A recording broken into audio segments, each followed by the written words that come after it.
Breaking news చూస్తున్నాం. అహ్మదాబాద్ లో air India విమాన ప్రమాదం జరిగిన ఘటనా స్థలాన్ని ప్రధాని మోదీ పరిశీలించారు. ఈ ప్రమాదంపై తీవ్ర దిగ్భ్రాంతి వ్యక్తం చేసిన మోదీ అహ్మదాబాద్ వెళ్లి ఘటనా స్థలికి వెళ్లి పరిస్థితిని సమీక్షించారు. అక్కడ నుంచి నేరుగా అహ్మదాబాద్ సివిల్ ఆసుపత్రికి వెళ్లి ప్రమాదం నుంచి బయటపడిన విశ్వాస్ కుమార్ ను పరామర్శించారు. గాయపడిన మెడికలతో మాట్లాడి ధైర్యం చెప్పారు. మోదీ వెంట గుజరాత్ సీఎం భూపేంద్ర పటేల్, విమానయాన శాఖ మంత్రి రామ్మోహన్ నాయుడు ఉన్నారు.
అహ్మదాబాద్ లో ఎయిర్ ఇండియా విమాన ప్రమాదం జరిగిన ఘటనా స్థలాన్ని ప్రధాని మోదీ పరిశీలించారు.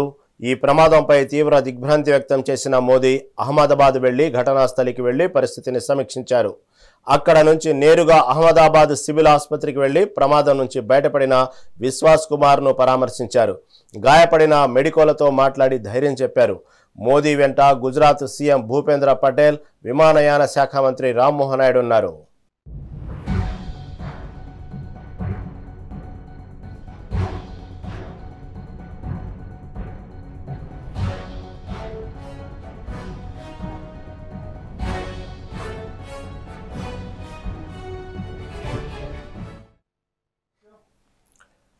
అహ్మదాబాద్ లో ఎయిర్ ఇండియా విమాన ప్రమాదం జరిగిన ఘటనా స్థలాన్ని ప్రధాని మోదీ పరిశీలించారు. దీని మీద తాజా అప్డేట్ మా ప్రిన్సిపల్ కరెస్పాండెంట్ కృష్ణ అందిస్తారు. కృష్ణ, చెప్పండి, ప్రమాదం ఘటన జరిగిన ప్రదేశాన్ని మోదీ పరామర్శించినట్టు తెలుస్తా ఉంది. అదేవిధంగా క్షతగాత్రులతో కూడా ప్రధాని మోదీ మాట్లాడినట్టు మనకు విజువల్స్ కనబడుతున్నాయి. అది మెడికోలను కూడా పరామర్శించి వాళ్ళు ధైర్యం నింపినట్టు అర్థమవుతోంది. దీని మీద తాజా అప్డేట్ ఏంటి? నిన్న జరిగినటువంటి ఘోరమైనటువంటి విమాన ప్రమాదం ఏదైతే ఉందో, గుజరాత్ రాష్ట్రంలో అహ్మదాబాద్ ఎయిర్పోర్ట్ లో జరిగినటువంటి ఘోర ప్రమాదం ఏదైతే సంఘటన ఉందో, ఆ సంఘటన ఒక్కసారిగా దేశవ్యాప్తంగా కాకుండా ప్రపంచవ్యాప్తంగా తీవ్రమైన దిగ్భ్రాంతికి గురి చేసే సంఘటన అయితే మనకు స్పష్టంగా కనపడుతుంది. దాదాపుగా 242 మంది ప్రయాణికుల్లో 241 మంది మరణించడము, దాంతో పాటు ఏదైతే విమానము కూలిపోయినటువంటి కాలేజ్, సివిల్ మెడికల్ కాలేజ్ ఏదైతే ఉందో, ఆ విద్యార్థులు కూడా దాదాపుగా 25 మంది మరణించినట్లు, దాదాపు మరొక 35 మంది గాయపడినట్లు కూడా ఇప్పటికే అయితే మనకు అందుతున్న వార్తలు అయితే తెలుస్తుంది. ప్రధానంగా నిన్న జరిగిన సంఘటన విషయం తీసుకున్నట్టు ఈ రోజు మోడీ అయితే తీవ్ర దిగ్భ్రాంతి అయితే వ్యక్తం చేశారు. ఆ గుజరాత్ ప్రాంతంలో ఉన్న అహ్మదాబాద్ ప్రాంతం అంతా కూడా తను ఈ రోజు అయితే పర్యటన అయితే సాగింది. ప్రధానంగా ఏదైతే ఆ ప్రమాద స్థలాన్ని మొత్తం కూడా పరిశీలించడంతో పాటు ఆ ప్రమాదంలో ఒకే ఒక్క వ్యక్తి ఏదైతే రమేష్ కుమార్ బిశ్వాస్ అనే వ్యక్తి ఒక్కరు మాత్రమే లండన్ పౌరులు, ఒక్క మాత్రమే బ్రతికినట్లయితే మనకి స్పష్టంగా అర్థమవుతుంది. ఆ బ్రతికిన ఏదైతే ఆ బిశ్వాస్ దగ్గరైతే అతన్ని పలకరించి జరిగిన సంఘటన గురించి కూడా అతన్నైతే అడిగి తెలుసుకున్నట్లయితే మనకి ప్రధానంగా తెలుస్తుంది. అదే కాకుండా జరిగినటువంటి హాస్పిటల్ ఏదైతే సివిల్ హాస్పిటల్ ఉందో, ఆ హాస్పిటల్లో గాయపడ్డ వారు ఎవరైతే ఉన్నారో వారందరినీ కూడా ప్రధాని మోడీ పరామర్శించడము, వారందరికీ కూడా ధైర్యాన్ని నింపటము, ఇవన్నీ కూడా ఇప్పటికే ఆ ప్రాంతం అంతా కూడా కలిగి చూసి వారికి ధైర్యాన్ని నింపడం చూసి ఆ కుటుంబ సభ్యులుగా తన ప్రాగాఢ సానుభూతిని అయితే తెలియజేశారు. అదే కాకుండా అంటే ప్రభుత్వం నుంచి ఏదైతే సహాయ సహకారాలు అందాలో అవన్నీ కూడా సహాయ సహకారాలు అందే విధంగా కూడా దగ్గరుండి పౌర విమానయాన శాఖ మంత్రి రామ్మోహన్ నాయుడు కూడా ఆదేశాలు ఇవ్వటం అయితే చూస్తా ఉన్నాం. అదే కాకుండా కుటుంబ సభ్యులు ఎవరైతే ఆ ప్రమాదంలో మరణించారో వారి కుటుంబ సభ్యులు అందరితో కూడా మోడీ పరామర్శించడము, క్షతాఘాతులుగా ఉన్నటువంటి హాస్పిటల్లో చికిత్స పొందుతున్న వారి యొక్క కుటుంబ సభ్యులను కూడా పరామర్శించి ఒక ధైర్యాన్ని నింపే ప్రయత్నం అయితే చేశాడు. ఈ యొక్క సంఘటన చాలా కలిసివేసిందని చెప్పి కూడా తను ప్రగాఢ విశ్వాసాన్ని కానీ దాని సానుభూతిని కూడా కుటుంబ సభ్యులకి తెలియజేయటం అయితే మనకు ప్రధానంగా చూస్తున్నాం. కృష్ణ, ఏదైతే ఆ ప్రమాదం నుంచి 242 మందిలో ఒకే ఒకడు మృత్యుంజయుడుగా బయటపడినటువంటి రమేష్ ని ప్రధాని మోదీ పరామర్శించి అతనితో మాట్లాడినట్టు అర్థమవుతా ఉంది. అసలు ఆ ప్రమాదం ఎలా జరిగింది అనేటువంటి వివరాలు కూడా అడిగి తెలుసుకున్నట్లు కూడా అర్థమవుతా ఉంది. దీని మీద తాజా అప్డేట్ ఏంటి? అంటే ఏదైతే ఈ జరిగిన క్షణాల్లోనే, అంటే అది టేకాఫ్ అయిన క్షణాల్లోనే కుప్పకూలిన ఒక్కసారిగా లేచినప్పుడు అది చాలా అంటే బరువుగా లేచినట్లు, అంటే సరైన దానికి అంటే టేకాఫ్ అయ్యే విధానానికి విరుద్ధంగా లేచింది. ఇది ఒక్కసారిగా నేను తెలుసుకునేసరికి పెద్ద శబ్దంతో కూలిపోయిన తర్వాత నేను కళ్ళు తెరిచి చూసేసరికి నా చుట్టూ అన్ని శవాలతో పాటు ఏదైతే ఎయిర్ క్రాఫ్ట్ శకలాలన్నీ పడి ఉంటామో, నన్ను ఎవరో హాస్పిటల్ కి అంబులెన్స్ లో ఎక్కించుకెళ్ళడం మాత్రం నాకు గుర్తుంది. తర్వాత నేను తనతో పాటు రమేష్ యొక్క సోదరుడు కూడా ఆ విమానంలో ప్రయాణం చేస్తున్నట్లు నాకు నా సోదరుడి యొక్క ఎక్కడున్నాడో కొంచెం కనిపెట్టండి, నాకు సహాయం చేయండి అని కూడా నేను వేడుకున్నాను. అంటే అంత క్షణాల్లోనే ఇదంతా జరిగిపోవటము ఒక మర్చిపోలేకపోతున్నానని చెప్పేసి కూడా ఆ ప్రధానికైతే విశ్వాసతే రమేష్ విశ్వాస అయితే తెలియజేసినట్టు మనకు అర్థమవుతుంది. పూర్తిగా అసలు బయలుదేరిన కాడి నుంచి మొత్తం కూడా తను ఆ సంఘటన అయితే ఆ ప్రధానికి వివరించినట్లయితే మనం చూస్తా ఉన్నాం.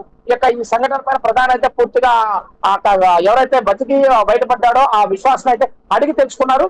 ఈ సందర్భంగా కూడా తను చెప్పినట్టు కొన్ని ఆసక్తికరమైన విషయాలు కూడా మనకైతే తెలుస్తుంది. ఏదైతే టేకాఫ్ కు ముందు తను ఒక చోట, అంటే 11A సీట్ లో తను కూర్చున్నాడు, తన సోదరుడు వేరే చోట కూర్చున్నాడు అని కూడా చెప్పడము. ఇతను ఎగ్జిట్ డోర్, ఏదైతే ఫ్లైట్ కి ఉన్నటువంటి రెండు పక్కల exit door, emergency exit door ఉంటుంది, ఆ ఎగ్జిట్ డోర్ పక్కన తను 11A అంటే విండో పక్కన వస్తున్న సీట్ లో కూర్చోవడం. ఒక్కసారిగా లేచిన వెంటనే కూడా బరువుగా మళ్ళీ అంటే కూలిపోవటం. దాంట్లో దాదాపుగా 1.25 లక్షల లీటర్ల యొక్క పెట్రోల్ ఉండటం ఒక్కసారిగా కూలిపోవటం వల్ల, డోర్ పక్కనే ఉండటం వల్ల డోర్ నుంచి నేను అదే బలవంతంగా దాన్ని చూసుకొని బయటపడ్డానని కూడా తను చెప్పడం అయితే మనం చూస్తానే ఉన్నాం. కృష్ణ, ఏదైతే ప్రమాద స్థలం జరిగిందో, ఎక్కడైతే ఆ బీజే మెడికల్ హాస్టల్ మీద విమానం ఎక్కడైతే ఒక్కసారిగా కుప్పకూలి భారీగా అగ్ని ప్రమాదం జరిగి అక్కడ వెళ్ళిపోయిందో, ఆ ప్రాంతాన్ని కూడా ప్రధాని మోదీ సందర్శించినట్టు కనబడతా ఉంది. అక్కడ దాని సందర్భంగా ఆ ప్రమాదం ఎలా జరిగింది, హాస్టల్పై అంత తీవ్ర స్థాయిలో ఏదైతే విమానం పడగానే జరిగిన ప్రమాదంపై తీవ్ర స్థాయిలో జరిగిన అక్కడ ఉన్నటువంటి పరిస్థితిని కూడా అక్కడ కేంద్ర విమానయాన మంత్రి రామ్మోహన్ నాయుడు, అదేవిధంగా అక్కడ అధికారులు కూడా అతను వివరిస్తున్నట్లు అర్థమవుతా ఉంది. దీని మీద ప్రధాని ఎటువంటి మాటలు ఏమైనా స్టేట్మెంట్ ఇచ్చారా, ఏం మాట్లాడారు?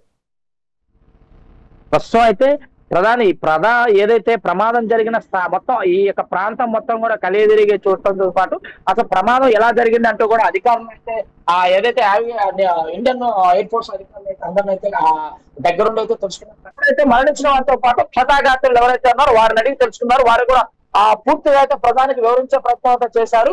ఎలా జరిగింది ఏమిటి అని భోజనం చేసి ఒక్కసారిగా పెద్ద శబ్దంతో పాటు బ్లాస్ట్ అయిన మంటలు ఏదైతే ఉన్నాయో ఆ మంటలు రావటము, కొంతమంది ఆ పొగలో చనిపోవటము, కొంతమంది అక్కడి నుంచి తప్పించుకొని వెళ్లే ప్రయత్నం చేశామని చెప్పేసి కూడా ప్రధానిగా వివరించారు. దాంతో పాటు హీట్ జనరేట్ అవటం వల్ల మేము ఎవరిని కాపాడలేకపోయామని చెప్పేసి ఆ అధికారులు కూడా చెప్పడము. ఎవరైతే ఈ క్షతాఘాతంలో కూడా ఒక్కసారి ఏం జరిగిందో తెలుసుకునేసరికి ఆ పెద్ద శబ్దంతో కళ్ళు సరిగ్గా కనిపించలేదు, ఆ పెద్ద శబ్దాలకి ఏమి వినిపించలేదు. ఆ చీకట్లోనే ఆ పొగ కమ్మిపేసుకోవడం వల్ల మేమంతా కూడా ఏదో విధంగా ప్రాణాలతో బయటపడ్డామని కూడా ప్రధానికి వివరించే ప్రయత్నం అయితే చేశారు. ఈ సందర్భంగా ప్రధాని కూడా వారందరికీ ధైర్యాన్ని నింపే ప్రయత్నం చేశారు. వారికి అన్ని రకాలుగా ఆదుకుంటాము అంటూ కూడా వారి కుటుంబానికి ఎవరైతే వారు కోల్పోయిన వారందరికీ కూడా భరోసా కల్పించే ప్రయత్నం అయితే ప్రధాని అయితే చేసినట్టు మనకు స్పష్టంగా అర్థమవుతుంది. కృష్ణ, అక్కడ జరిగినటువంటి ప్రమాద స్థలాన్ని ప్రధాని మోదీ పరిశీలించిన తర్వాత, అదేవిధంగా హాస్పిటల్లో ఆసుపత్రిలో ఉన్నటువంటి క్షతగాత్రులతో మాట్లాడిన తర్వాత ప్రధాని కూడా ఆ ప్రదేశాన్ని చూసి చాలా దిగ్భ్రాంతికి లోనట్లు అర్థమవుతా ఉంది. అతనే స్వయంగా దిగ్భ్రాంతికి గురి చేస్తూ అక్కడ ఉన్నటువంటి మెడికోలతో మాట్లాడేటప్పుడు కూడా చాలా బాధపడ్డట్టు అర్థమవుతా ఉంది. ఆ మెడికోలో సంబంధించిన వాళ్ళ కుటుంబ సభ్యులను కూడా ఓదారుస్తూ చాలా ధైర్యంగా ఉండండి, చేసేది ఏం లేదు అన్నట్టు, భవిష్యత్తు గురించి ఆశలు పెట్టుకుని అన్నట్టు మాట్లాడినట్టు కూడా అర్థమవుతా ఉంది. కొన్ని వార్తలు వస్తూ ఉన్నాయి. ఇంతకీ అక్కడున్న క్షతగాత్రుల మెడికోల విషయంలో ఏం మాట్లాడారు మోదీ? అలాంటి వార్తలు ఏమైనా ఉన్నాయా? ప్రధానంగా ఈ విమాన ప్రయాణికుల మరణంతో పాటు మరొక ప్రమాదం తీవ్రత, అంటే మరణాల సంఖ్య పెరగడానికి కూడా ప్రధాన కారణం ఏదైతే ఆ ఎయిర్ క్రాఫ్ట్ క్రాష్ అయిందో అక్కడ ఉన్నటువంటి సివిల్ మెడికల్ కాలేజ్ ఏదైతే ఉందో ఆ సివిల్ మెడికల్ కాలేజ్ హాస్టల్స్ పైన కానీ పడటము, అక్కడ ఉన్న వైద్య విద్యార్థులు అందరూ కూడా దాంట్లో దాదాపు 25 మంది మరణించడం ప్రాంతాన్నంతా కూడా ఆ ప్రధాని అయితే సందర్శన చూస్తూ పోతా ఎవరు ఊహించలేని సంఘటన అయితే జరిగింది. ఈ యొక్క సంఘటనకి ఎవరిని అంటే మనము ఎవరిని నిందించలేని ప్రస్తుత పరిస్థితి అయితే ఉంది. ఇది జరిగిన ఈ యొక్క దురదృష్టకరమైన సంఘటనకి నేను చాలా తీవ్రంగా దీనికి బాధను వ్యక్తం చేస్తున్నాను.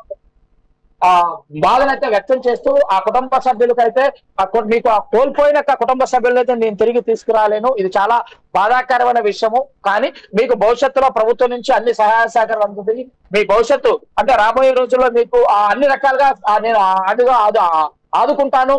ఎవరికి కూడా ఎటువంటి సమస్య వచ్చినా నేను అండగా ఉంటాను. కానీ ఈ యొక్క జరిగిన దుర్ఘటనని మీ యొక్క కళలని అంటే మీ బిడ్డలు వారి యొక్క కళలు ఎన్నో కళలతో వారిని ఉన్నత స్థాయి చదువులు చదివించారు. కానీ అవన్నీ కూడా ఈ రోజు దురదృష్టకరంగా జరగటం అవన్నీ నేనైతే తీసుకురాలేను. కానీ రాబోయే రోజుల్లో అయితే మీకు మరొక రకంగా ఈ ప్రభుత్వం నుంచి సహాయ సహకారాలు అందించగలను అని యొక్క అంటే చాలా స్వరంతో అంటే దిగ్భ్రాంతికరమైన ఒక స్వరంతో అయితే వారందరినీ ఓదార్చే ప్రయత్నం చేసి వారందరికీ ధైర్యాన్ని నింపే ప్రయత్నం అయితే ప్రధాని అయితే ఈరోజు చేస్తున్నట్టు మనకు స్పష్టంగా ఇక్కడ ఉన్నటువంటి విమానయాన శాఖ మంత్రి రామ్మోహన్ నాయుడు కానివ్వండి, అక్కడ అధికారులతో కూడా మాట్లాడారు. చివరికి వారికి ఎటువంటి ఆదేశాలు ఇచ్చారు, వారికి ఎటువంటి సహాయ సహకారాల విషయంలో ఏం మాట్లాడారు వాళ్ళతో?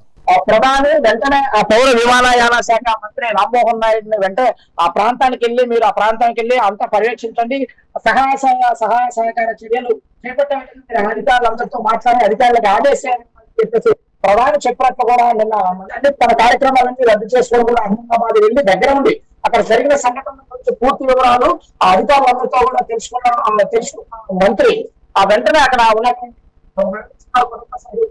ఆ హాస్పిటల్లో ఉన్న సిబ్బంది వైద్య సిబ్బంది కానీ అదేవిధంగా విద్యార్థులతో చనిపోయిన వారి కుటుంబ సభ్యులతో కానీ చికిత్స పొందుతున్న వారందరికీ కూడా ఈ పౌర విమానయాన శాఖ సంబంధించి కూడా అన్ని కూడా మేము ప్రభుత్వ సహాయ సహకారం వచ్చింది. ఏదైతే లాస్ అయ్యారో ఆ లాస్ ని ప్రభుత్వం భర్తీ చేస్తుంది.